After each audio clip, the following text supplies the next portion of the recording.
In Tokyo's Metropolitan Gymnasium, a calm karate master was about to showcase the kata that defined a lifetime. A simple demonstration turned into confrontation when Seagal laughed at Chuck Norris's skills, his mockery echoing through the hushed arena. Chuck Norris wasn't your typical retired martial artist.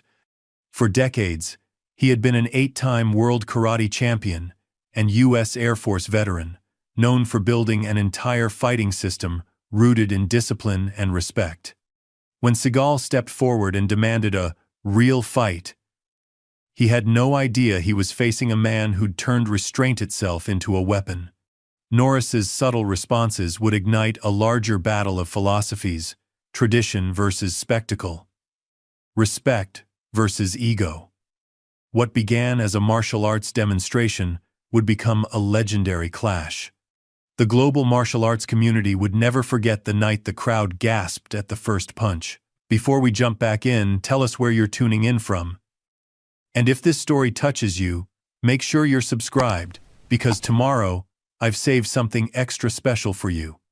The Tokyo Metropolitan Gymnasium hummed with anticipation.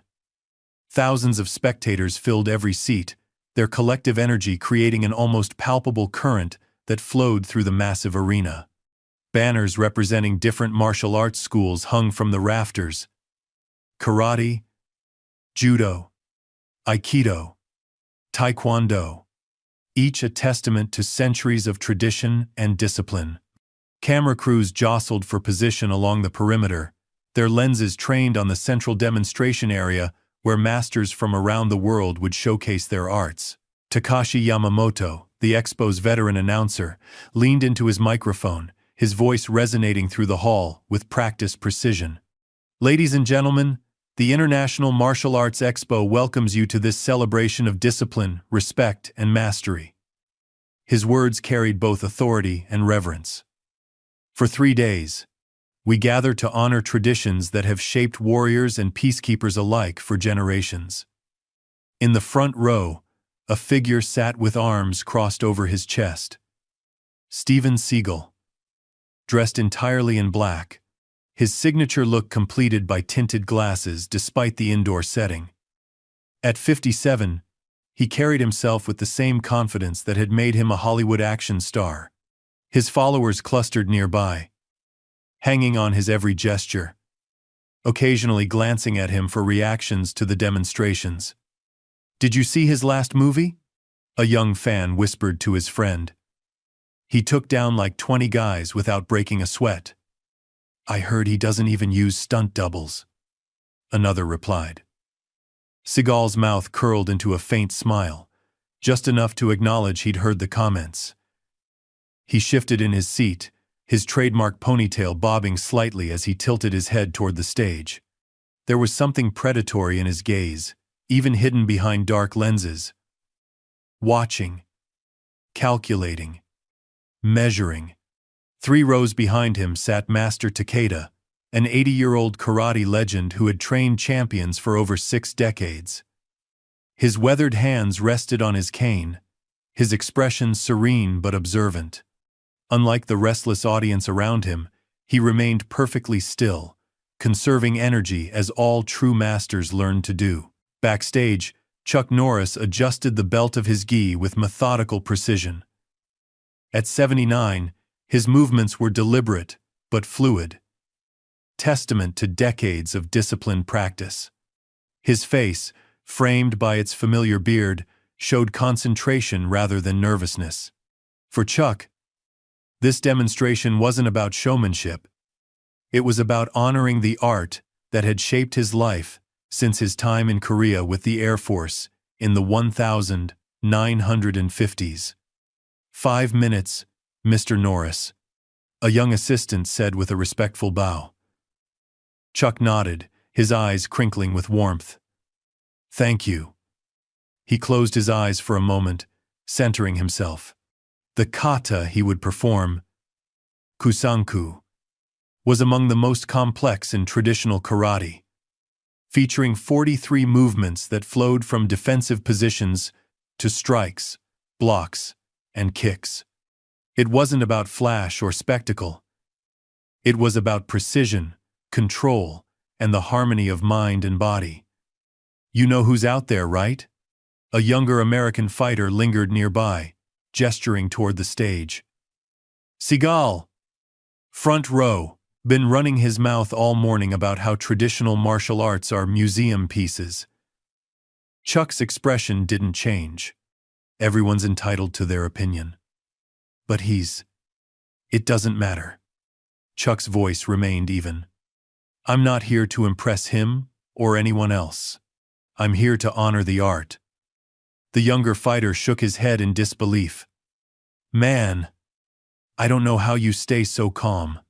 If someone disrespected my style like that. Chuck placed a hand on the young man's shoulder. The first fight you need to win is against your own ego. Everything else follows from there. Takashi's voice boomed through the speakers again. Ladies and gentlemen, it is my great honor to introduce a true legend of martial arts, a man who has dedicated his life to the pursuit of excellence, discipline, and respect. Please welcome 8-time World Karate Champion, founder of Chun-Kook Do, and guardian of traditional martial arts values, Chuck Norris. The crowd erupted in applause as Chuck stepped onto the stage, his white gi crisp under the lights. He bowed deeply to the audience, then to the side where Master Takeda and other senior practitioners sat, and finally toward the central demonstration area, acknowledging the space itself as sacred ground for martial arts. When the applause subsided, Chuck moved to the center and stood motionless. His eyes focused on some distant point, his breathing steady and controlled. The audience fell silent, the atmosphere shifting from excitement to something more reverent. In that single moment of perfect stillness, a low chuckle broke the silence. It came from the front row. Steven Seagal leaning toward one of his entourage, making some private comment with a smirk playing across his lips. It wasn't loud, but in the hushed arena, it carried. Several nearby spectators glanced over, some with disapproval, others with nervous anticipation. On stage, Chuck gave no indication he'd heard. His focus remained absolute as he began the kata, each movement flowing into the next with practiced precision. His blocks were sharp yet controlled, his strikes powerful yet restrained. This wasn't a performance meant to dazzle, it was a demonstration of martial principles refined over decades. As Chuck moved through the complex sequence, cameras tracked his every movement. On the large screens around the arena, viewers could see the subtle details, the perfect alignment of his stance, the complete focus in his eyes, the controlled power in each technique. Halfway through the kata, Seagal chuckled again, louder this time. He whispered something to his companion, who laughed nervously. The disruption rippled through the audience. Some frowned in disapproval, others shifted uncomfortably. Master Takeda's gaze shifted from Chuck to Seagal, his expression unchanged but his eyes narrowing almost imperceptibly. Chuck continued without pause, his movements neither hurried nor slowed by the interruption.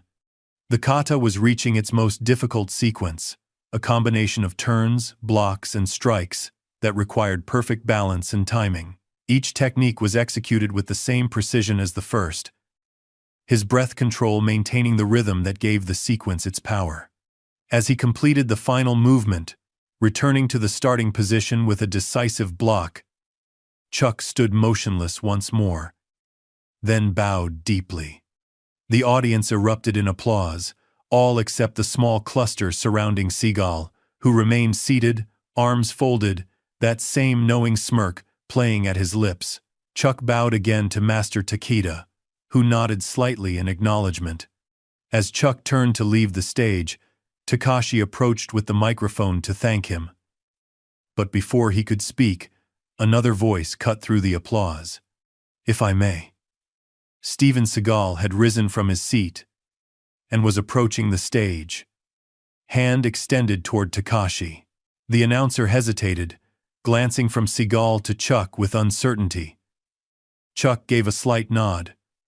Permission to let events unfold as they would. Seagal took the microphone, his movement onto the stage smooth and deliberate. He turned to face the audience, standing not beside Chuck but slightly in front of him. A subtle positioning that didn't go unnoticed by the martial artists in the crowd. "Ladies and gentlemen," Seagal began, his voice carrying the same confident drawl that had become his trademark in films. "What we've just witnessed is certainly impressive." The word hung in the air, laden with insincerity. "Impressive," he continued. "In the same way, museum pieces are impressive. Beautiful to look at. Interesting from a historical perspective." A murmur ran through the crowd. Chuck remained still, his expression neutral. "But let's be honest with ourselves." Seagal turned slightly, gesturing toward Chuck without quite looking at him. "In today's world, these traditional forms are just that. Forms. Choreography. They're about as practical in a real fight as a ballet routine." The murmur grew louder. Some audience members called out in protest, while others leaned forward, intrigued by the tension unfolding before them. "Real combat," Seagal continued, his voice rising over the noise, "isn't about pretty movements or ancient rituals. It's about effectiveness, adaptability, about what works when your life is on the line." He turned now to face Chuck directly, his smirk stretching into something more challenging. "With all due respect to Mr. Norris and his traditional approach," the pause made it clear how little respect was actually being offered. "Maybe it's time we moved beyond these outdated methods and embraced what actually works in the real world." Master Takeda's knuckles whitened around his cane. Several other senior martial artists sat forward in their seats, expressions darkening. Takashi moved toward Seagal, clearly intending to reclaim the microphone and defuse the situation. But Seagal shifted away, maintaining control of both the mic and the moment. In fact, Seagal's eyes gleamed with something dangerous. "I'd be happy to demonstrate the difference." The challenge hung in the air, like a thrown gauntlet. Cameras swung between Seagal's confident smirk and Chuck's impassive face. The entire arena seemed to hold its breath, waiting for Chuck's response. Chuck Norris stood perfectly still, his expression betraying nothing of his thoughts. The silence stretched for one heartbeat, then another. The tension building, with each passing second. The storm that had been gathering had finally broken. And now everyone waited to see who would be left standing when it passed. The silence in the Tokyo Metropolitan Gymnasium stretched like a bowstring pulled taut. Every eye fixed on Chuck Norris, waiting for his response to Seagal's brazen challenge. The cameras zoomed in on his weathered face, searching for any flicker of emotion, anger, indignation, perhaps even fear, but found only composed stillness. When Chuck finally moved, it was with the same measured control he displayed throughout his kata. He turned slightly toward Takashi, extending his hand for the microphone that Seagal still held. The gesture was neither hurried nor aggressive, simply a quiet request. Seagal hesitated, his smirk faltering momentarily before he handed over the mic with a theatrical flourish. "The floor is yours, old-timer." A ripple of uncomfortable murmurs spread through the audience. Chuck accepted the microphone, his eyes never leaving Seagal's face. When he spoke, his voice carried the same steady calm that had defined his decades in martial arts. "Thank you for your perspective, Mr. Seagal." The words were measured, neither accepting the insult nor returning it. "In my 50-plus years of martial arts, I've found that different approaches serve different purposes. Traditional forms teach discipline, precision, and respect, values that extend beyond combat into daily life." Several audience members nodded in agreement, some calling out words of support. Master Takeda's expression softened slightly, a ghost of approval crossing his features. "As for effectiveness," Chuck continued, I believe the proof of any method lies not in claims or demonstrations, but in the character it builds. Martial arts at its core is about mastering yourself before attempting to master others. Seagal's expression hardened, the smirk becoming more fixed, less natural. He shifted his weight, clearly impatient with what he perceived as philosophical evasion. "That's a beautiful sentiment," Seagal cut in, reaching for the microphone again. "But it doesn't address the reality that most of these traditional techniques would get you killed in a real fight. I've trained police and military around the world. I've used my techniques in real situations. Can you say the same about these dances?" Khan. Khan. Khan. Khan. The deliberate dismissal drew gasps from the audience. Several people stood, shouting protests. Others leaned forward, excitement building at the confrontation between legends. Takashi stepped between them, his professional demeanor strained but intact. "Gentlemen, please. This expo celebrates all martial arts traditions. There is room for many perspectives." "Absolutely." Seagal agreed with exaggerated politeness. "And my perspective is that the audience deserves to see which approach actually works." He turned to address the crowd directly. "Wouldn't you all prefer a real demonstration rather than choreographed moves?" Shouts of agreement mingled with cries of protest. The audience was dividing before their eyes, tradition versus spectacle, respect versus controversy. Chuck handed the microphone back to Takashi, his expression unchanged. "I didn't come here for confrontation. I came to honor the art that's guided my life. If Mr. Seagal has something to demonstrate, I'm happy to yield the stage to him." The humility in the response seemed to catch Seagal off guard. He'd expected anger, defensiveness, emotions he could exploit and manipulate. Instead, he faced only composed dignity. For a moment, uncertainty flickered across his face. "No, no." Seagal recovered quickly, his voice taking on a harder edge. "What I'm proposing is a direct comparison. A demonstration of traditional versus practical. You and me." The crowd erupted at the explicit challenge. Phones rose higher, social media feeds already lighting up with the confrontation. Takashi looked desperately toward the expo organizers at the side of the stage, clearly unprepared for this deviation from the carefully planned program. Master Takeda rose slowly from his seat, using his cane for support. The movement, though small, drew attention throughout the arena. As the oldest master present and a living link to karate's formative years, his mere standing created a ripple of respectful silence. "Mr. Seagal," Takeda's voice was soft yet carried clearly, "in my 80 years, I have observed that those who speak loudest about their abilities often feel the greatest need to prove themselves to others." His English was accented, but precise. "True mastery requires no validation." Seagal's jaw tightened, a flush creeping up his neck. "With respect, Master Takeda, keeping martial arts locked in tradition is what makes people dismiss it as irrelevant. I'm trying to bring it into the present." "The present?" Takeda raised an eyebrow. "Or the spotlight?" The barb, delivered with perfect composure, struck home. Several audience members failed to suppress their laughter. Seagal's eyes narrowed behind his tinted glasses, his carefully constructed persona cracking under the weight of the old master's subtle rebuke.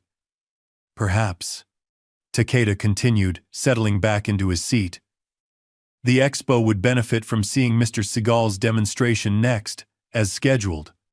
Then the audience can appreciate both approaches on their own merits." It was a diplomatic solution, offering Seagal the stage while diffusing the direct confrontation. Takashi seized the opportunity, announcing, "Ladies and gentlemen, we'll now proceed with our next demonstration by Steven Seagal, showcasing his unique approach to Aikido." But Seagal remained fixed in place, his challenge unanswered, his pride now publicly at stake. That wasn't what I proposed. He turned back to Chuck. The audience wants to see us settle this directly. Unless you're not confident in your traditional methods. The implied cowardice hung in the air. Chuck's students and supporters called out in protest, defending their master's honor. The tension in the arena ratcheted higher. Chuck looked out at the crowd, noting the excited faces, the recording phones, the expectation of spectacle. This wasn't what martial arts meant to him. This hunger for conflict rather than demonstration, for victory rather than excellence. But he also recognized that walking away now would be seen as a concession that traditional methods couldn't stand up to scrutiny. Telling and preparing this story took us a lot of time, so if you are enjoying it, subscribe to our channel. It means a lot to us. Now back to the story. If this is what the expo has become, Chuck said quietly to Takashi. Though the microphone caught his words, perhaps there's something wrong with our approach to martial arts today. Takashi nodded sympathetically, but gestured helplessly at the crowd, now chanting for the face-off. Chuck turned to Seagal, who stood with arms crossed, smirk firmly back in place. I didn't come here to fight, Mr. Seagal. I came to demonstrate the values and techniques of traditional karate. And I'm offering you the chance to prove they work, Seagal countered. Unless they don't. The simple trap was sprung. Refuse and appear afraid. Accept and violate his own principles. Chuck looked toward Master Takeda, whose slight nod conveyed a complex message. Sometimes defending tradition requires stepping beyond its comfortable boundaries. Very well, Chuck said finally. Not a fight, but a controlled demonstration comparing approaches. No intent to injure, just to illustrate principles. The crowd roared its approval. Takashi, recognizing he'd lost control of the program, tried to regain some semblance of order. Ladies and gentlemen, it seems we'll have an unscheduled comparative demonstration between Chuck Norris and Steven Seagal. Please remember this is an exhibition of techniques, not a competitive match. But his words were drowned by the crowd's excitement. This wasn't about technique anymore. It was about the collision of two legends, two philosophies, two egos. One built on quiet discipline, the other on loud confidence. Seagal removed his black leather jacket, handing it to one of his entourage who had rushed to the stage. Underneath, he wore a traditional Aikido gi top, revealing he'd come prepared for physical demonstration. No intent to injure. He agreed, with a smile that suggested limited commitment to the constraint. Just to educate. As assistants quickly cleared the central area, creating space for the impromptu demonstration, Chuck centered himself. This wasn't how he'd intended to represent the art he loved. But perhaps there was a lesson here too, that sometimes defending tradition meant adapting to unexpected challenges. In the front row, Master Takeda watched with sorrowful eyes. He'd seen this story play out before. Pride, challenging wisdom, spectacle, overshadowing substance. The only question was whether the lesson would be learned before or after the fall. Behind them, the crowd's excitement built to a fever pitch. Phone cameras flashed by the hundreds, social media already ablaze with news of the confrontation. Whatever happened next would be witnessed not just by those present, but potentially by millions online. Seagal rolled his shoulders, loosening up with theatrical flair. Ready when you are, legend. The last word dripped with sarcasm. Chuck simply nodded. Hands relaxed at his sides. Breath steady. He didn't need to prepare. He'd been prepared for 50 years. The storm had fully broken now. And in its center stood two men. One fueled by the need to prove his superiority. The other, reluctantly defending something far more important than personal pride. The central floor of the Tokyo Metropolitan Gymnasium had transformed. What moments ago had been a demonstration space now felt like an arena, with Chuck Norris and Steven Seagal facing each other across 8 feet of polished wood. The overhead lights seemed to intensify, casting dramatic shadows that emphasized the contrast between the two men. Chuck, in his traditional white gi, Seagal in his black Aikido uniform. Takashi stood at the edge of the area, microphone in hand but momentarily silent, uncertain how to frame what was unfolding. This wasn't part of any script or schedule. The expo's organizers huddled nearby, torn between concern over liability and recognition of the unprecedented publicity this moment would generate. For those just joining us, Takashi finally said, his professional instincts taking over, we are witnessing an impromptu demonstration between two martial arts legends. Chuck Norris representing traditional karate and Steven Seagal showcasing his adapted Aikido style. This is an exhibition of techniques, not a competitive match. The qualification seemed almost laughable, given the tension crackling between the two men. The audience had fallen into an expectant hush, broken only by the clicking of camera shutters and the occasional whispered comment. Seagal circled slowly to his right, hands raised in Aikido's characteristic open-palmed stance. His movements were fluid and graceful despite his size, a reminder that beneath the Hollywood persona lay genuine skill developed over decades. Traditional first, he called out, loud enough for nearby spectators to hear. Show us what these ancient techniques can do. Chuck remained centered, his stance solid but not rigid, hands relaxed at his sides. Martial arts isn't about showing off, he replied evenly. It's about responding appropriately to the situation at hand. Then respond to this situation, Seagal challenged, suddenly stepping forward with an open-handed strike aimed at Chuck's chest. The movement was quick for a man of Seagal's build. But to those familiar with martial arts at this level, it was telegraphed. Almost deliberately so. A test, rather than a serious attempt. Chuck didn't block dramatically or counterattack. He simply wasn't there when the strike arrived. Having shifted his weight and rotated his body just enough for Seagal's hand to pass through empty space. The movement was so minimal, so efficient, that many in the audience didn't even register how it happened. Seagal's momentum carried him slightly forward. He recovered quickly, nodding with exaggerated appreciation. Nice evasion. Very traditional. But eventually, you have to actually engage, not just avoid. Engagement isn't always physical, Chuck replied, his voice carrying clearly despite its measured tone. Sometimes the wisest response is no response at all. The philosophical answer drew approving nods from traditional practitioners in the audience. But Seagal scoffed openly. Tell that to someone trying to take your head off. He launched into a more committed combination, a jab followed by a circular grab typical of Aikido, intended to control an opponent's body through joint manipulation. Again, Chuck's response was minimal but effective.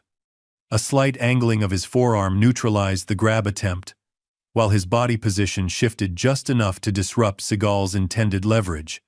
No wasted motion, no flashy counter, just fundamental principles applied with masterful precision. For a brief moment, surprise flickered across Seagal's face. He had expected either a dramatic counter or an ineffective response. Either would have served his narrative. This quiet efficiency was neither, and it left him momentarily uncertain how to proceed. The hesitation lasted only a heartbeat before Seagal launched a more aggressive sequence, a feinted strike, followed by a rapid entry to close distance, hands seeking Chuck's collar and sleeve in Aikido's standard grip. This time, Chuck allowed the grip to land, but subtly adjusted his body position and balance, neutralizing the leverage Seagal sought to establish. To the audience, it might have appeared that Seagal had gained control. But martial artists present could see that Chuck had nullified the technique's effectiveness while expending minimal energy. "You see?" Seagal announced to the crowd, gesturing to the grip he'd established.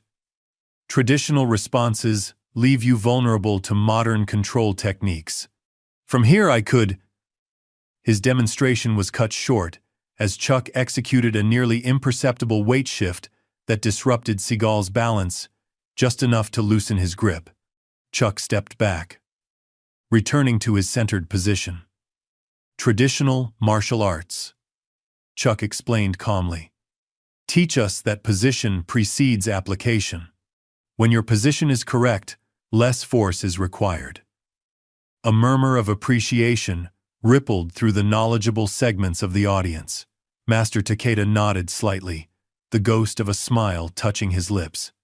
Seagal's expression hardened, the performative aspect of his demeanor giving way to something more genuine and more concerning. "Enough philosophy," he said, his voice dropping lower. "Let's show them something real." What followed was no longer a probing test, but a committed attack. A rapid series of Aikido entries and takedown attempts, executed with genuine intent. Seagal moved with surprising speed for his size, each technique flowing into the next with practiced fluidity. Chuck's response remained measured, but now included more active defensive elements. He neutralized wrist locks before they could be established, disrupted throwing techniques with subtle shifts in balance, and occasionally used Seagal's momentum to guide him past without direct confrontation. To martial arts novices in the audience, the exchange might have appeared almost cooperative. Two men demonstrating techniques without full resistance. But to trained eyes, including Master Takeda's, something remarkable was unfolding. Chuck was systematically neutralizing every attack without ever appearing to actively counter. Seagal's breathing grew heavier, his movements becoming less fluid and more forceful as frustration began to set in. The narrative he'd intended to create, the obsolescence of traditional methods against his street-effective approach, was unraveling with each thwarted attempt. "This isn't realistic," Seagal announced suddenly, stepping back and addressing the crowd rather than Chuck. "In a real confrontation, techniques are applied with full intent. Not this cooperative demonstration." Chuck remained silent, hands relaxed at his sides, neither agreeing nor disagreeing with the characterization. "Perhaps," Takashi interjected, sensing an opportunity to redirect the demonstration towards something more aligned with the expo's purpose. Both masters could now explain the principles behind their approaches. This would be most educational for our audience. "The principles are simple." Seagal cut in before Chuck could respond. "Real combat isn't pretty. It isn't about forms or tradition or spiritual growth. It's about ending threats decisively." He turned back to Chuck, eyes narrowing. "Everything else is just dance." The dismissal drew murmurs from the crowd, some of agreement, others of protest. The division that had been simmering throughout the confrontation was crystallizing into something more defined. Those who viewed martial arts as a path of personal development and those who saw it primarily as a system of combat techniques. "If I may," a new voice entered the conversation. Master Takeda had risen again from his seat, his advanced age doing nothing to diminish the authority in his tone. Perhaps the demonstration would benefit from a context more aligned with traditional training methods. He gestured towards several wooden training weapons displayed on stands at the edge of the demonstration area. Bakken, wooden swords, jo staffs, and tanto, wooden knives, used in various martial arts disciplines. Weapons training reveals principles more clearly than empty hand methods alone, Takeda continued. It makes the consequences of position and timing more apparent. The suggestion hung in the air, its implications clear to everyone with martial arts experience. Training weapons wouldn't cause injury, but they would make errors in technique immediately obvious. There would be no hiding behind ambiguity or claims of pulling techniques. Chuck nodded respectfully toward Master Takeda. A wise suggestion. I would be honored to participate in such a demonstration. All eyes turned to Seagal, whose expression had grown more guarded. His film career had showcased his weapons work extensively, particularly with blades. But those choreographed sequences were a far cry from the controlled but genuine pressure of training against a skilled opponent. Of course, Seagal agreed after a moment's hesitation.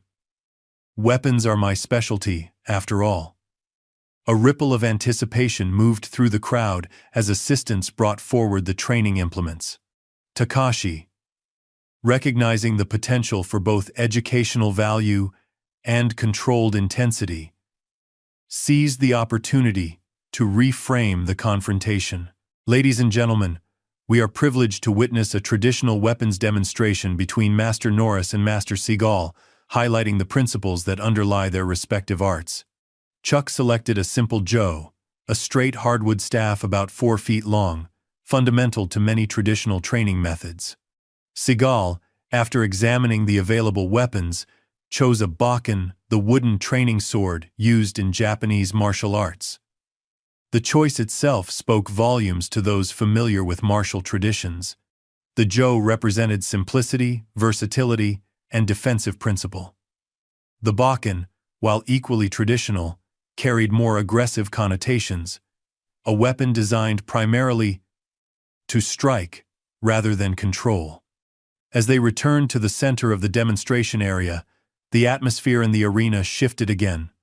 The earlier tension of personality and ego was being channeled into something more focused, a genuine demonstration of martial principles through traditional training methods. Master Takeda nodded approvingly. Sometimes, he reflected, the path forward required a strategic step back to fundamentals. Chuck and Seagal faced each other again. Training weapons held in ready positions, the overhead lights gleamed on polished wood. For a moment, the years seemed to fall away from both men, beneath the celebrity, beyond the persona. Two martial artists prepared to engage in one of the oldest forms of dialogue their traditions knew. Center yourself, Master Takeda called softly from the sidelines. Remember that the weapon is merely an extension of your principles, not a substitute for them. Seagal adjusted his grip on the bakken, its weight familiar in his hands. Chuck held the jo in the traditional middle grip, balanced and adaptable. Their eyes met across the space between them, one gaze still carrying challenge and confidence, the other reflecting composed readiness. The paths of two men who had dedicated their lives to martial arts, who had followed those paths in radically different directions, were about to cross in a way neither had anticipated when the day began. And in that crossing might be revealed not just the effectiveness of techniques, but the character those techniques had helped to forge over decades of practice. For all the tension and drama that had preceded this moment, there was now something almost ceremonial in the atmosphere. A recognition that beyond the personalities and philosophies, beyond Hollywood and ego, they were participating in a tradition that stretched back centuries. The question that hung in the air was no longer simply whose approach was more effective, but whose approach had created the more effective human being. The hardwood floor of the demonstration area seemed to shrink as Chuck and Seagal squared off, training weapons held at ready positions. The bakken in Seagal's hands gleamed under the lights as he assumed a high stance, the wooden sword raised above his head in the classic kesagiri position, poised for a diagonal cutting strike. Chuck held the jo in a middle grip, the staff parallel to the ground, his posture balanced and open. The contrast in their approaches was immediately apparent. Seagal's stance projected imminent action, potential energy coiled and ready to release. Chuck's conveyed patient readiness, neither committing nor retreating. Master Takeda raised a hand, then lowered it deliberately. Hajime, he said softly. Begin. Seagal moved first, as everyone expected. The Bakken traced a whistling arc through the air as he stepped forward with surprising quickness for his size, executing a textbook diagonal cut. The technique was clean, powerful, and committed. A genuine expression of the sword art's principles, rather than mere showmanship. Chuck's response came not from the standard Joe techniques taught in dojo training, but from something more fundamental, an understanding of distance, timing, and the geometry of conflict. The staff rotated in his hands as he stepped offline, its end rising to meet the Bakken's path at precisely the angle needed to redirect, rather than directly oppose the force of the cut. Wood met wood with a sharp crack that echoed through the arena. But unlike the dramatic clashes seen in martial arts films, there was no prolonged struggle, no test of strength. The Joe simply guided the Bakken's path slightly wider than intended, allowing Chuck to establish a new position of advantage. Seagal recovered quickly, transitioning to a horizontal cut with professional smoothness. Again, Chuck's response was minimal but precisely calculated. A slight adjustment of the Joe's angle, a subtle shift in foot position, and the attack passed harmlessly by. "You're just defending," Seagal called out, loud enough for the front rows to hear. Traditional martial arts in a nutshell. All reaction, no initiative. He punctuated the criticism with a thrust aimed at Chuck's midsection. Faster and less telegraphed than his previous attacks. This time, Chuck used the Joe more actively, a circular parry that not only deflected the thrust, but momentarily disrupted Seagal's structure, causing him to take a half step back to maintain balance. "Initiative doesn't always mean attacking first," Chuck replied calmly. "Sometimes it means controlling the space so effectively that your opponent must commit to disadvantageous actions." The exchange was drawing murmurs of appreciation from martial artists in the audience. This wasn't the flashy conflict many had expected, but something more subtle and, to trained eyes, more revealing. They weren't witnessing a fight. They were watching a physical dialogue about fundamental principles. Seagal's next sequence came with greater intensity. A combination of cuts and position changes designed to overwhelm Chuck's defensive methodology. The Bakken became a blur of motion, attacks flowing from multiple angles with genuine skill and committed intent. This was no longer just a demonstration, it was Seagal's determined effort to prove his point through decisive action. Chuck's response evolved as well, the Joe moving with increasing activity to meet each attack. Yet even as his defense became more dynamic, it retained its essential economy. No wasted motion, no excessive force, each action serving multiple purposes simultaneously. Where Seagal sought to overwhelm through intensity, Chuck neutralized through efficiency. From his position at the edge of the demonstration area, Master Takeda watched with sharp eyes that missed nothing. What he saw confirmed what he had suspected from the beginning.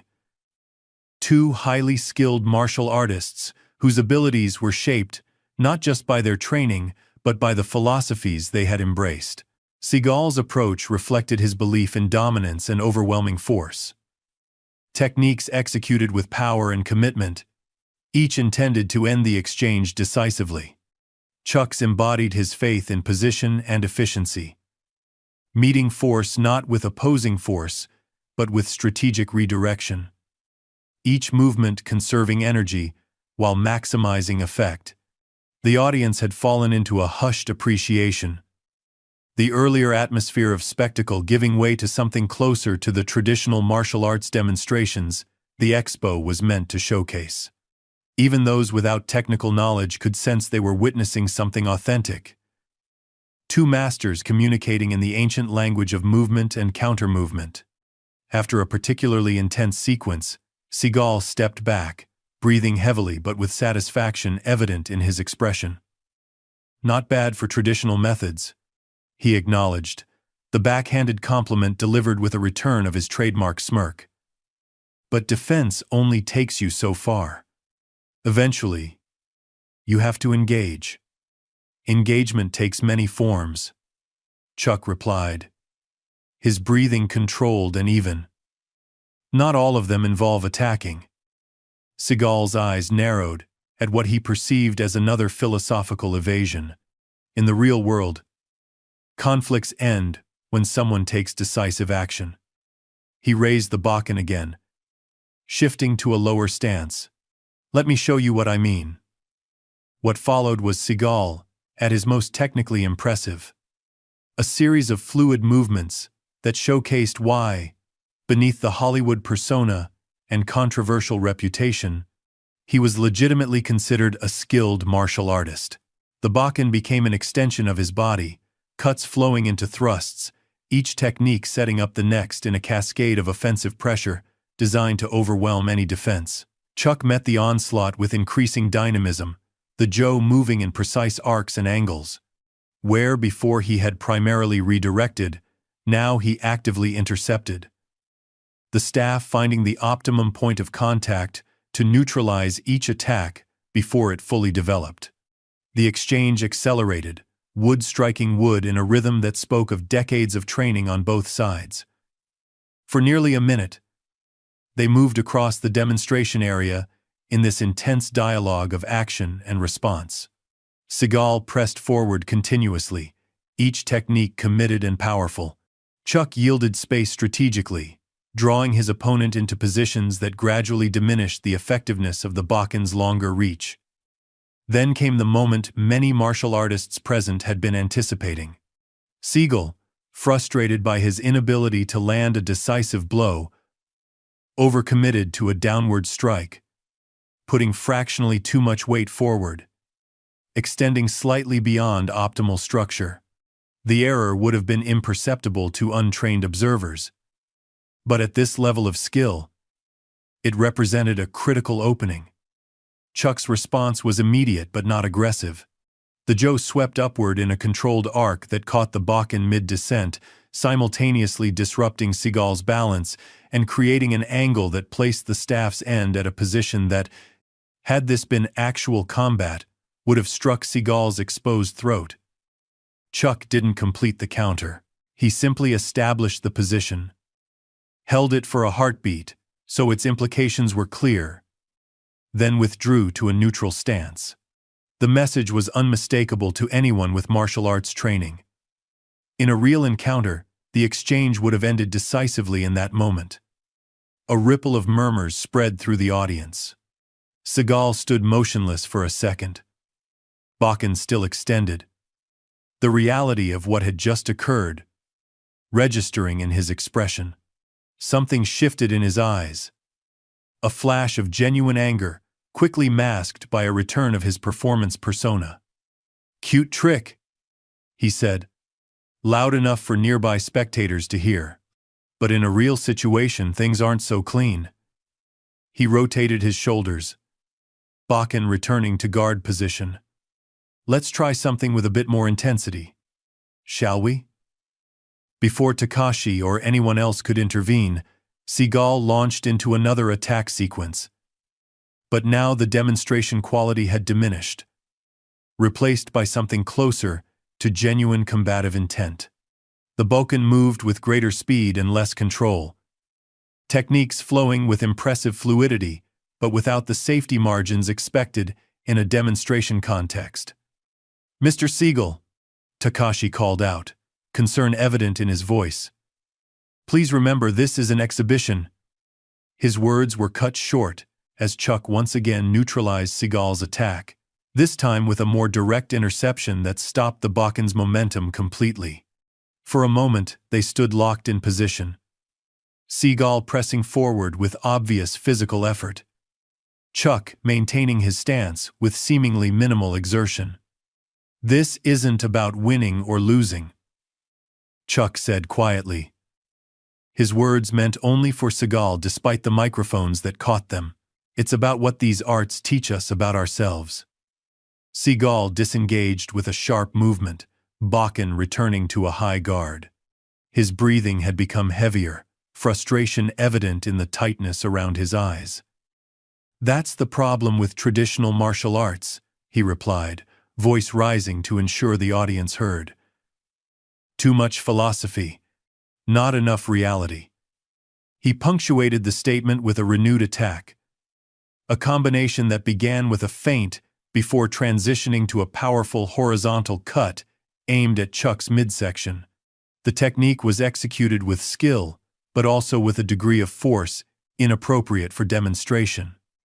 Chuck's response showed the first sign of something beyond merely technical countering. The Joe moved with increased assertiveness, not just redirecting the Bakken but actively controlling it, guiding Seagal's momentum into a position that momentarily compromised his balance. Seagal recovered quickly, but there was a new wariness in his movements. He had expected either to overwhelm Chuck's traditional approach or to expose its limitations against his more practical method. Instead, he found himself increasingly on the defensive, despite being the aggressor. A paradox that cut to the heart of their philosophical differences. From his position at the edge of the area, Master Takeda observed the shifting dynamic with knowing eyes. What had begun as a clash of techniques was revealing itself as something deeper. A contrast between two ways of being that extended far beyond martial methodology. The audience sensed it too. The earlier cheers and calls had given way to a focused silence, broken only by the sharp crack of wood meeting wood. They were witnessing not just physical techniques, but the manifestation of character through movement. Seagal's need to dominate colliding with Chuck's centered self-containment. After another exchange that left Seagal slightly off balance, he stepped back, Bakken lowered slightly. "You know," he said, breathing heavily but maintaining his confident tone, "in a real fight, there are no rules about using only one weapon." Without waiting for a response, he motioned to one of his entourage, who quickly retrieved a tanto, a wooden training knife, and tossed it to him. Seagal caught it smoothly in his left hand, now armed with both Bakken and blade. Murmurs of concern spread through the audience. This was a significant escalation, not just technically, but symbolically. Dual weapon techniques existed in traditional training, but introducing them mid-demonstration, without agreement, violated the etiquette fundamental to martial arts practice. Chuck's expression didn't change, but something shifted in his stance. A subtle readiness that spoke of decades facing unexpected challenges. "If that's the path you choose," he said simply. Takashi moved to intervene, but Master Takeda raised a hand, stopping him. The old master's eyes were sharp with concentration as he watched the scene unfold. This moment, he understood, had become about something far more significant than a technical demonstration. Seagal advanced with renewed confidence, the Bakken and Tanto working in coordination to create attacking patterns designed to divide attention and overwhelm defense. It was impressive from a technical standpoint. Genuine skill applied with committed intent. Chuck's response evolved as well. The Joe moved with increased activity, its trajectory constantly adjusting to the dual threats. Where before he had primarily used the middle section of the staff, now he employed its full length, ends, and center, becoming equally active in his defense.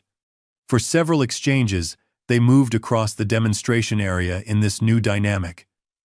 Seagal pressing his advantage of weapons. Chuck adapting to the changed parameters. The intensity continued to build.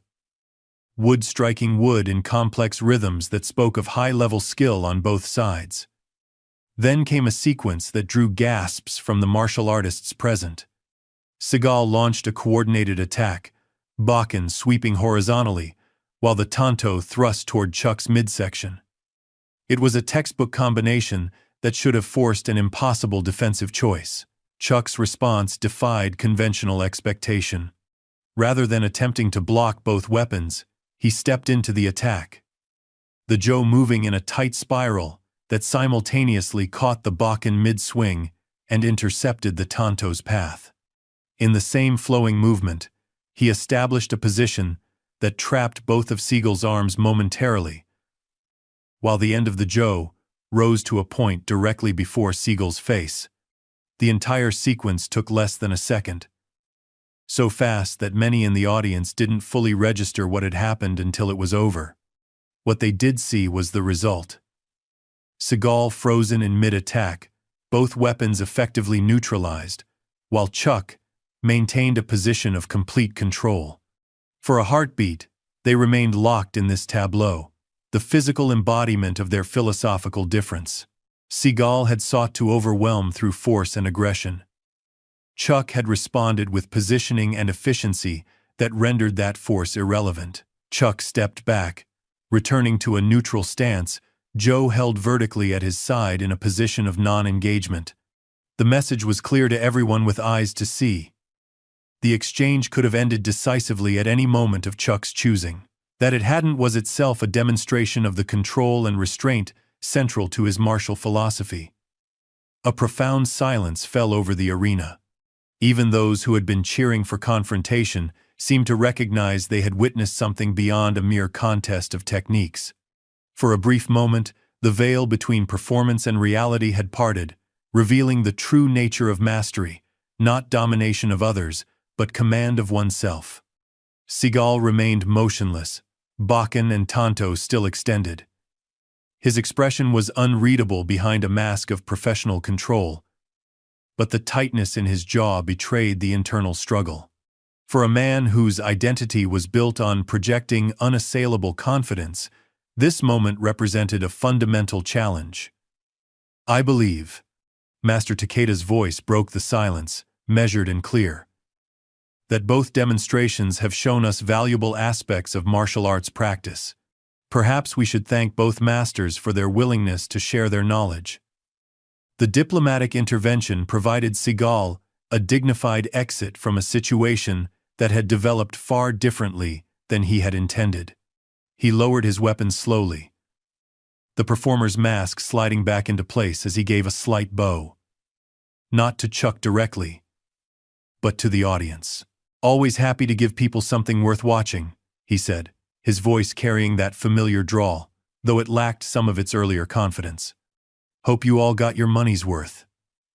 Chuck returned the Tonto and Bakken to the weapons stand with respectful care, then placed his Joe alongside them. Each movement was performed with the same mindful precision he had shown throughout.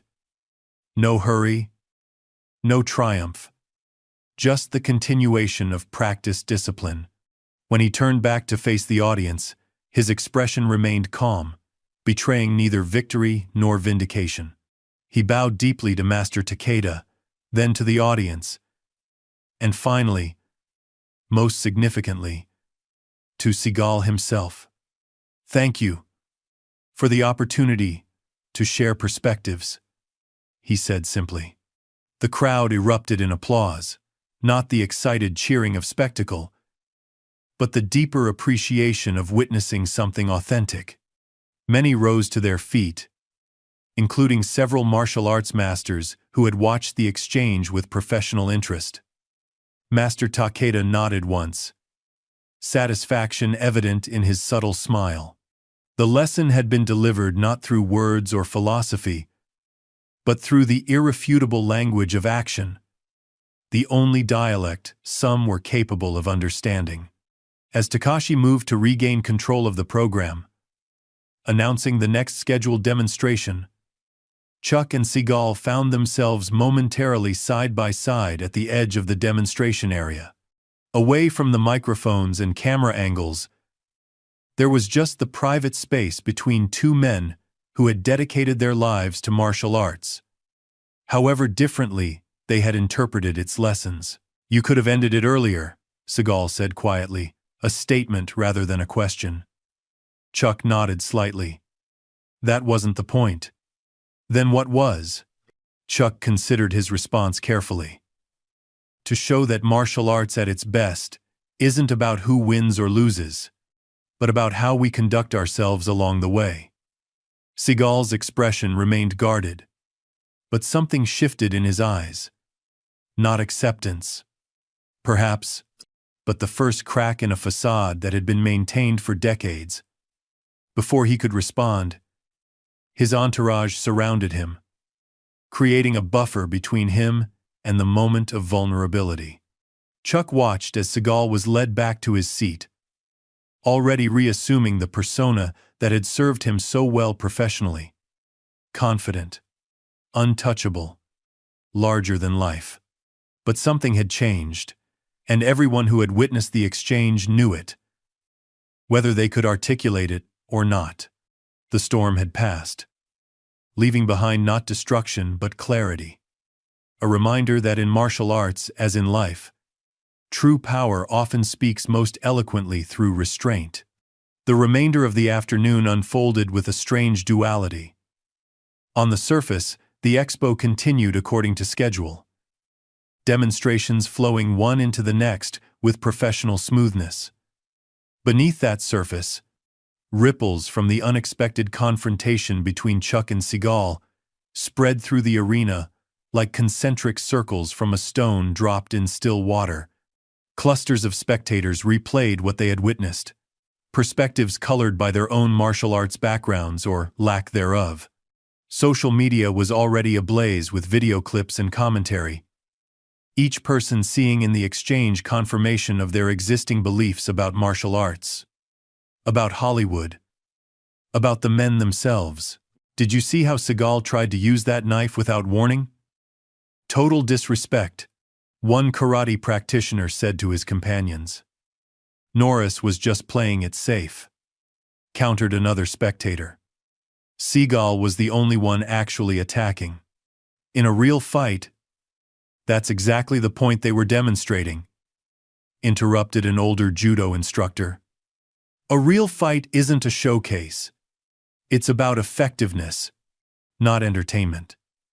Similar conversations echoed throughout the gymnasium, the clash of perspectives mirroring in miniature the larger philosophical divide the demonstration had illuminated.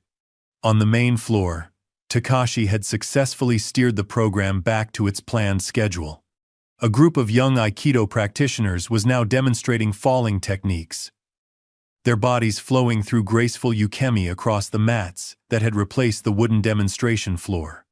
Chuck had returned to the preparation area, where he sat quietly drinking water, his gaze still crisp despite the intensity of the earlier exchange.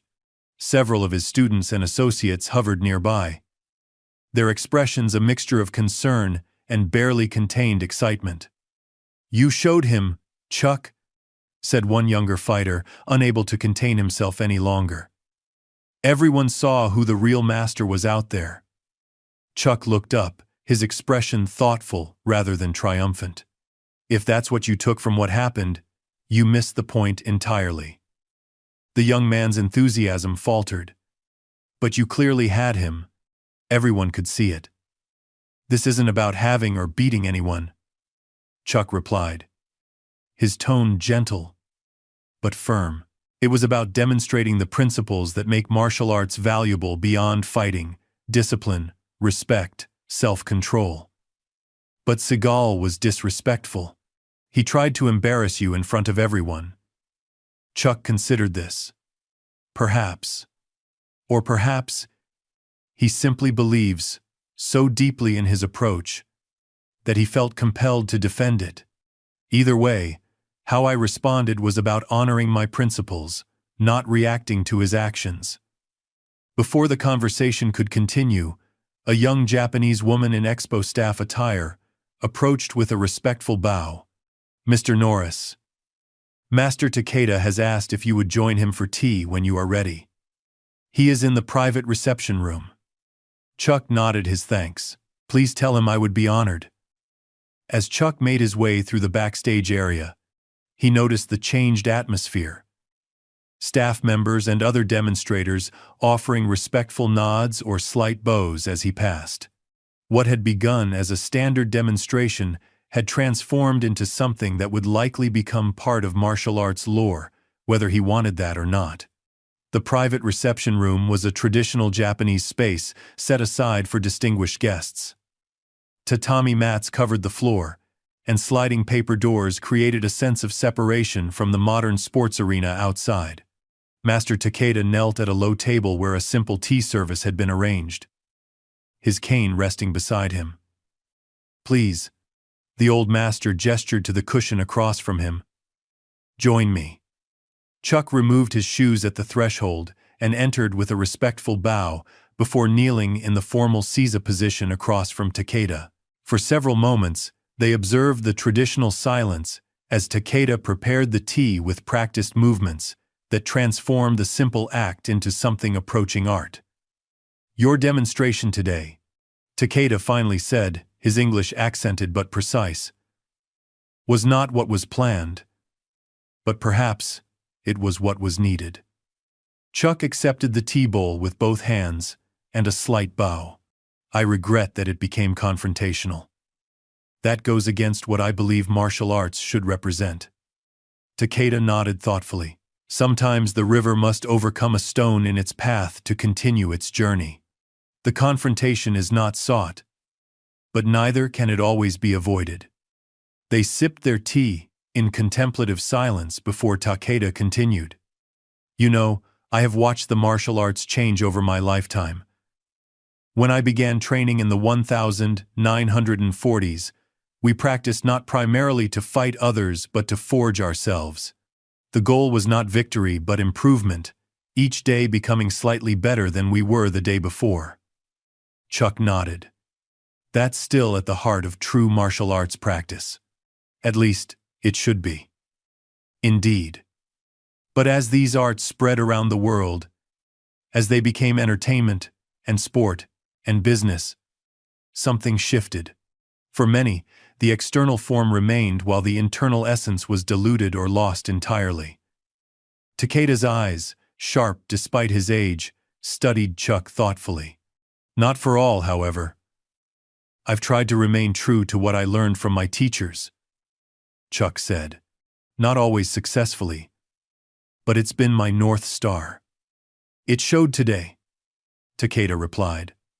"Not in your techniques, impressive as they were, but in your restraint, in your respect for both the art and your opponent, even when that respect was not fully returned." Before Chuck could respond, a commotion outside the reception room drew their attention. Voices rose in what sounded like protest, followed by the sliding door opening without the customary announcement. Steven Seagal stood in the doorway, his imposing frame filling the space. He had changed from his gi into his street clothes, all black, as was his trademark. "Excuse the interruption," Seagal said, his tone somewhere between apologetic and defiant. "They said I couldn't come back here, but I figured that didn't apply to me." Takeda's expression remained neutral.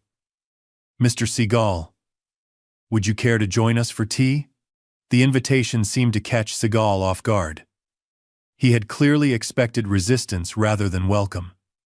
After a moment's hesitation, he nodded, removing his shoes before entering the room.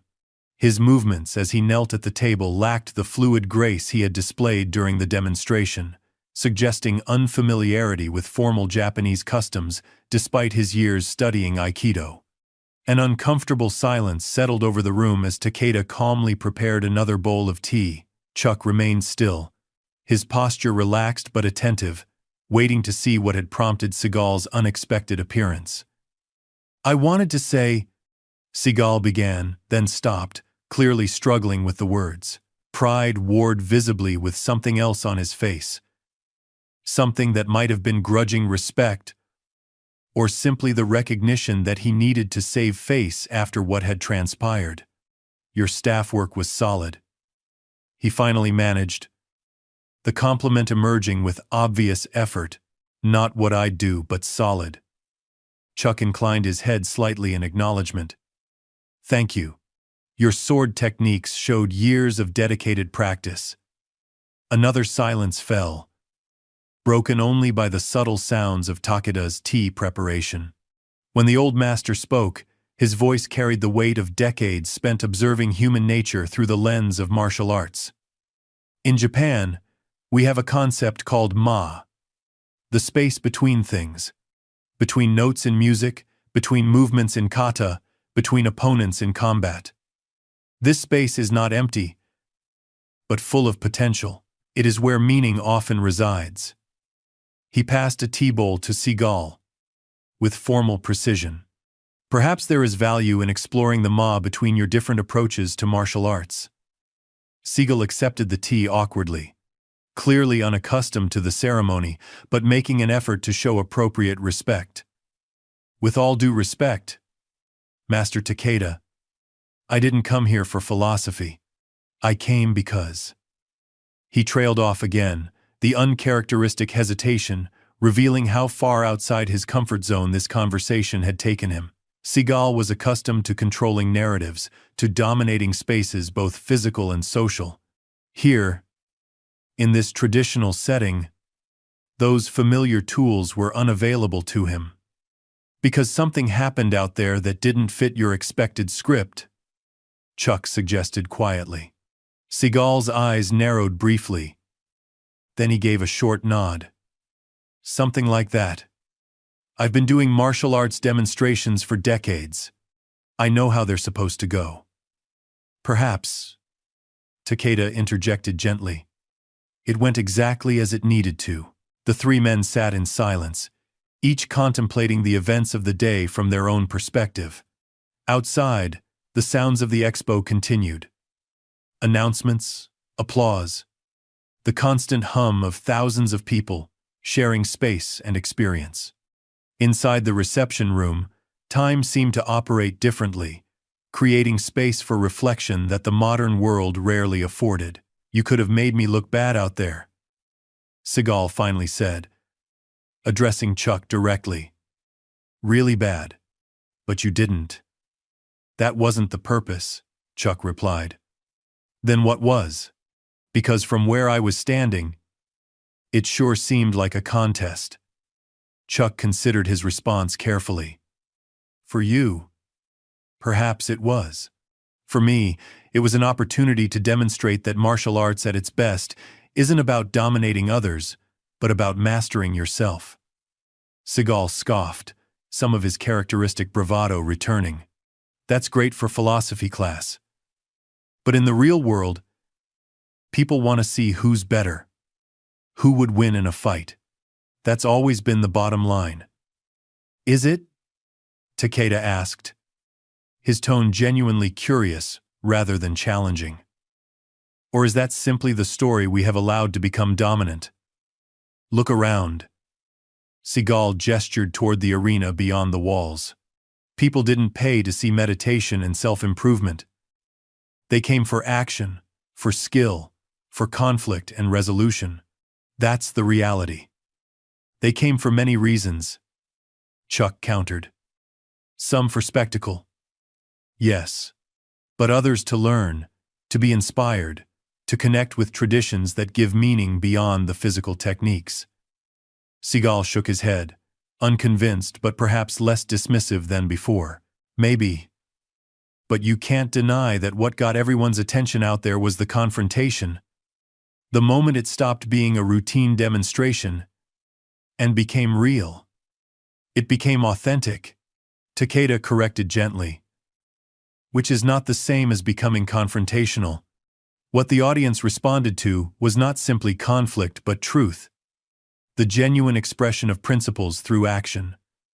Seagal fell silent, turning the tea bowl in his hands with uncharacteristic thoughtfulness. For a man whose public persona was built on unwavering confidence, this moment of reflection represented a significant departure. My first Aikido teacher, he said after a long pause, his voice lower and stripped of its usual performative quality, used to talk about the art as a way of reconciling the world, not conquering it. Somewhere along the way, I may have emphasized different aspects. The admission, partial though it was, hung in the air, an unexpected moment of vulnerability from a man who had built a career on projecting invulnerability. The path of martial arts is long, Takeda said, and we all wander from it at times. The measure of a practitioner is not that they never stray, but that they recognize when they have and find their way back. Outside the reception room, The sounds of the expo had changed, the announcement of the day's final demonstration drawing applause from the remaining audience. The light through the paper screens had shifted as well, taking on the golden quality of late afternoon. "I should get back out there," Seagal said, placing his tea bowl on the table and preparing to rise. "My fans will be wondering where I went." "Of course," Takeda nodded. "Thank you for sharing this moment with us." Seagal hesitated, something still unresolved in his expression. He looked at Chuck, the mask of casual confidence slipping just enough to reveal the question beneath. "Would you really have won? If it had been real?" The question carried layers of meaning. About ego. About legacy. About the stories we tell ourselves to maintain our sense of identity. It was perhaps the most honest thing Seagal had said all day. Chuck met his gaze steadily, neither aggressive nor submissive. In true martial arts, the goal isn't to win against others, but to overcome yourself. By that measure, we're all still in the fight. Seagal held his gaze for a long moment, something shifting behind his eyes. Not full acceptance, perhaps, but the first crack in a foundation that had supported his self-image for decades. Without another word, he rose, bowed with surprising correctness to Master Takeda, and nodded to Chuck before exiting the room. When the door closed behind him, Takeda released a soft breath. An interesting man. Much talent. Much conflict. "We all have our battles," Chuck replied. "Some are just more visible than others." Takeda nodded, his ancient eyes reflecting wisdom earned through decades of observing human nature through the lens of martial arts. Today, I believe many people witnessed something beyond technique. They saw the spirit that animates true martial arts, not through lectures or philosophy, but through action and choice. Chuck considered this. "I hope so. In the end, that's what matters. Not who can defeat whom, but what values we demonstrate along the way." "Indeed." Takeda raised his tea in a subtle gesture of respect. The loudest lessons are often taught in silence. Outside, the expo continued its programmed schedule. But something had changed in the atmosphere. A lesson had been demonstrated that went beyond techniques or styles, beyond personalities or philosophies. It was a reminder that in martial arts, as in life, true strength often manifests not in domination, but in restraint. Not in victory over others, but mastery of oneself. And in a world increasingly drawn to spectacle and confrontation, perhaps that was the lesson most worth remembering. Evening settled over Tokyo, the city's legendary skyline igniting with countless lights as dusk deepened into night. The International Martial Arts Expo's first day had officially concluded, thousands of attendees streaming from the Metropolitan Gymnasium into the cool evening air. Their conversations animated by what they had witnessed. "I still can't believe what happened with Norris and Seagal," one young practitioner said to his friends. "That's going to be all over the internet by morning." "It already is," another replied, holding up his phone. 20 million views and counting. Inside the gymnasium, as staff dismantled equipment and prepared for the next day's activities, Chuck Norris sat with the expo's organizers discussing adjustments to the following day's schedule. The confrontation with Seagal had created ripples that couldn't be ignored. "We've received requests from several news outlets for interviews with both you and Mr. Seagal," explained Matsuda, the expo's director. "Obviously, there is no obligation to participate, but it might provide an opportunity to refocus attention on the expo's educational purposes. I'd be happy to speak about traditional martial arts and what they offer contemporary practitioners," Chuck replied. "But I won't participate in anything that frames what happened as a contest between individuals." As Chuck made his way through the now quiet hallways toward the exit, He passed a practice room where a young woman worked through a complicated kata, her movements precise but slightly hesitant at the transitions. He paused, watching for a moment without interrupting. After completing the sequence, she noticed Chuck's presence and froze, eyes widening in recognition. "Please," he said with a gentle smile, "don't let me interrupt your practice." She bowed deeply. "Mr. Norris, thank you for what you showed today. It was inspiring." "You have excellent form," he replied, entering the room. "May I offer an observation?" For the next 15 minutes, Chuck worked with the young practitioner, offering small adjustments and insights. The interaction wasn't about celebrity or the day's events, just one martial artist sharing knowledge with another, participating in the tradition of direct transmission that had preserved these arts for centuries. As they concluded, the young woman bowed again. "Thank you, sir. Not just for the guidance, but for showing today what martial arts really means." Chuck tilted his head questioningly. "Everyone saw that you could have dominated the situation," she explained. "But you chose control instead of dominance. Respect instead of humiliation. That's the difference between knowing techniques and understanding the art." Outside, as Chuck approached his waiting car, he noticed Seagal standing near the executive entrance, engaged in conversation with a group of reporters. "Always knew it would create some buzz," Seagal was saying. "When you put two legends in the same space, people expect fireworks." Chuck slowed his pace, and Seagal caught sight of him, unexpectedly waving him over. "Here he is, the man himself," Seagal called out. "Chuck, these folks want the inside scoop on our little demonstration today." For a moment, Chuck considered politely declining, but something in Seagal's expression gave him pause, a hint of challenge still lingering, but also something that might have been a genuine desire for resolution. "I'd be happy to share some thoughts," Chuck said, "but I think it's important we frame what happened correctly." "Absolutely," agreed one reporter eagerly. "Would you characterize it as a spontaneous competition between two different fighting philosophies?" Chuck shook his head. "It wasn't a competition at all. It was a demonstration of principles, how different approaches to martial arts reflect different values and priorities." "Come on, Chuck," Seagal interjected with a laugh that didn't quite reach his eyes. "People want to know who would win in a real fight. That's what martial arts has always been about at its core." "Is it?" Chuck's tone remained conversational. "Or is that the story that sells tickets and draws viewers? In my experience, true martial arts has always been about something deeper, the development of character through discipline, respect, and continuous improvement." Throughout the impromptu discussion, Chuck noticed subtle changes in Seagal's presentation moments, when the carefully constructed persona gave way to genuine reflection, when the experienced martial artist emerged from behind the action star facade.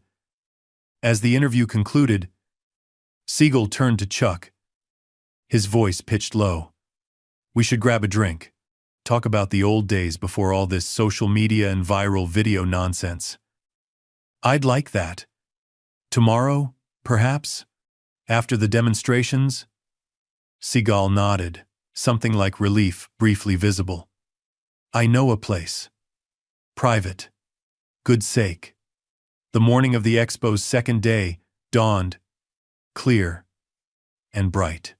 By 7 a.m., Chuck was already at the gymnasium, moving through his personal training routine in one of the practice rooms. A ritual unchanged, whether performing for thousands or practicing alone. Master Takeda joined him shortly after. "Your demonstration yesterday has created much discussion among the young practitioners. Many questions. Questions are good. They're how we grow. The most interesting questions have not been about techniques," Takeda observed. "They ask about choice, why you chose restraint when provocation was offered. why you maintained respect when disrespect was shown. The gymnasium was already filling with spectators when Chuck made his way to the preparation area. The day's schedule had been adjusted, with his demonstration moved to mid-morning. Other demonstrators and staff members approached with greater deference than the previous day, some seeking brief technical advice, others simply expressing appreciation. When Takashi announced Chuck's entrance, the audience response was immediate, a standing ovation that spoke to how deeply yesterday's events had resonated. Yesterday, Chuck began once the applause subsided. Many of you witnessed an unplanned demonstration that generated considerable discussion. Today, I'd like to share what traditional martial arts training offers beyond techniques, the principles that guide not just physical movement but personal development. Throughout his presentation, he felt a particular quality of attention from the audience, not just entertainment or curiosity, but genuine engagement with the deeper aspects of martial arts practice. As promised, that evening Chuck met Seagal at a traditional izakaya tucked away on a quiet side street. Seagal had secured a private room and was alone, no entourage, no cameras, no performance required. "You know," Seagal said after they had shared sake in companionable silence, "I wasn't always like this." He gestured vaguely at himself. "When I started in Aikido, it was about the purity of the art. Effectiveness, yes, but also something more. The journey changes us all, sometimes in ways we don't expect." Hollywood. Seagal shook his head slightly. "It rewards certain things. Confidence becomes arrogance. Skill becomes spectacle. Before you know it, you're playing a character of yourself." Their conversation ranged widely from technical aspects of their respective arts to the challenges of maintaining authenticity in a world that rewarded image over substance. The final day of the expo arrived with a sense of anticipation different from the nervous energy that had preceded it. The scheduled closing ceremony had been modified to include a panel discussion featuring several masters, including both Chuck and Seagal, addressing tradition and innovation in martial arts. "Martial arts has always evolved," Seagal acknowledged during the discussion, surprising many with his balanced perspective. "The traditions we practice today were innovations in their time. The question isn't whether to preserve or progress, but how to do both with integrity." Chuck built on this point. The physical techniques may adapt to contemporary needs, but the core principles, discipline, respect, continuous improvement, ethical application, these remain constant across generations and styles. As the expo drew to its conclusion, Takashi invited all the participating masters to the stage for final acknowledgments. When Chuck and Seagal stood side by side, a spontaneous standing ovation erupted. Master Takeda offered closing remarks, his ancient eyes surveying the gathered crowd with quiet intensity. "In traditional martial arts, we speak of mushin, the no-mind state, where technique flows without interference from ego or fear. This state cannot be achieved through force of will. It emerges naturally when the practitioner transcends concern with winning or losing, with appearing strong or weak." He turned slightly, acknowledging Chuck and Seagal with a respectful nod. "What we have witnessed these past days is more valuable than any rehearsed demonstration. We have seen how martial arts principles manifest in response to unexpected challenges, how they shape not just physical techniques but character itself." As Chuck and Seagal parted ways outside the gymnasium, they shook hands. Not the confrontation many had anticipated days earlier, but something more meaningful. Two masters, acknowledging different paths toward the same destination. "So," Seagal said with unexpected lightness, "same time next year?" Chuck smiled. "I'll be here. Maybe with less drama and more substance." "Speak for yourself," Seagal replied, the familiar smirk now carrying a hint of genuine humor rather than arrogance. "Drama sells tickets, and substance builds character," Chuck countered. Maybe we need both, Seagal suggested. In the right proportion. Master Takeda, watching from a distance, nodded with quiet satisfaction. The expo had achieved its highest purpose, not just displaying techniques or celebrating traditions, but demonstrating how the ancient wisdom of martial arts remained profoundly relevant, the disciplining of ego in service to something larger than oneself. The storm had passed, leaving behind not destruction but clarity, and perhaps, for those with eyes to see and hearts to understand, a glimpse of what true mastery really meant. Up next, we have 2 more incredible stories that are waiting for you. Just click the image you want to watch and it will take you there.